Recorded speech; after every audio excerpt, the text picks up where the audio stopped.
রহস্য, ভয় এবং অজানা শক্তির এক অদ্ভুত কাহিনী অ্যানাবেল পুতুল।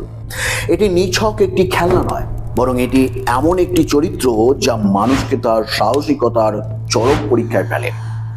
আমরা শোনার পরেও অবিশ্বাস করি, তবু পুতুলটির গল্প আমাদের কল্পনার সীমাকে ছাড়িয়ে যায়।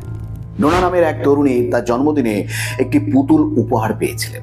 এটি দেখতে ছিল নিরীহ এবং সুন্দর, কিন্তু কে জানতো এই পুতুলটি ছিল ভয়াবহ এক রহস্যের বাহক।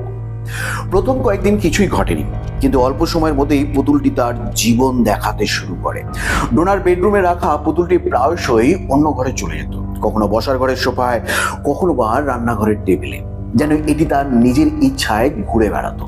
এরপর শুরু হয় তার অদ্ভুত ঘটনা। ডোনার দেয়ালে হঠাৎই দেখা যায় হাতে লেখা বার্তা, মিস মে এবং হেল্প মে। ঘরের বাতি নিভে যাওয়া, পায়ের আওয়াজ শোনা, এমনকি পুতুলটির চোখে কখনো অস্বাভাবিক দৃষ্টি লক্ষ্য করা যায়। ডোনার বন্ধুদের মধ্যে একদিন পুতুলটির সামনে মজা করে বলে, তুমি যদি সত্যি ভয়ঙ্কর হও তবে প্রমাণ করো। এই কথার কয়েকদিন পর সেই বন্ধুটি এক ভয়াবহ গাড়ি দুর্ঘটনার শিকার হন।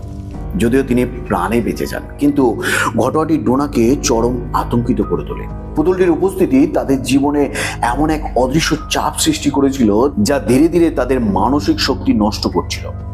ডোনা এবং তার বন্ধু এনজি বুঝতে পারলেন এই পুতুলটি শুধু খেলনা নয়। বেপরোয়া হয়ে তারা সাহায্যের জন্য ওয়ারেন দম্পতির শরণাপন্ন হন। এড এবং লরেন ওয়ারেন ছিলেন অতি প্রাকৃত বিষয়ে বিশ্বের সবচেয়ে বিখ্যাত বিশেষজ্ঞ। তারা পুতুলটি পরীক্ষা করে নিশ্চিত হন যে এটি অভিশপ্ত। এর মধ্যে লুকিয়ে ছিল একটি অশুভ শক্তি।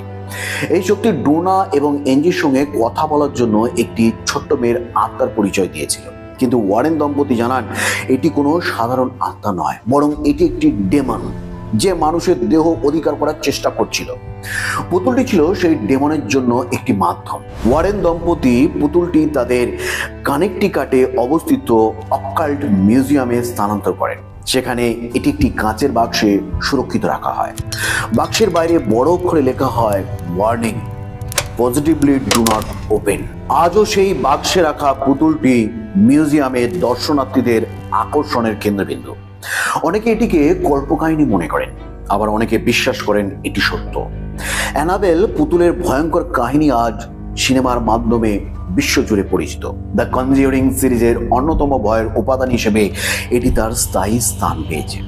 সিনেমায় যা দেখানো হয়েছে তা হয়তো অতিরঞ্জিত, কিন্তু এর পেছনে সত্যিকারের ঘটনা আজও মানুষের মনে শিহরণ জাগায়।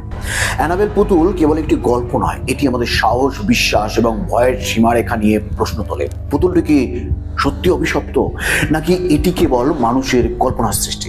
যাই হোক, পুতুলটির বাক্স খুলতে যাওয়া কিন্তু মোটেই বুদ্ধিমানের কাজ নয়, কারণ এই রহস্যময় শক্তি হয়তো আপনার জীবনেও সেই ভয়াবহ ছাপ রেখে যেতে পারে। অতএব যদি কখনো পুতুলটির সামনে দাঁড়ানোর সুযোগ পান, মনে রাখবেন দূর থেকেই তাকিয়ে দেখুন, কারণ কিছু রহস্য অমীমাংসিত থাকাই ভালো। সো বন্ধুরা, এই ছিল আজকের পরিবেশন। আজকের ভিডিওটি যদি আপনাদের মনে শিহরণ জাগায় তাহলে অবশ্যই একটি লাইক করবেন এবং এই গুরুত্বপূর্ণ তথ্যটি যাতে সবাই জানতে পারে আপনার পরিচিতদের মধ্যে শেয়ার করবেন। ভালো থাকবেন, সুস্থ থাকবেন। ধন্যবাদ।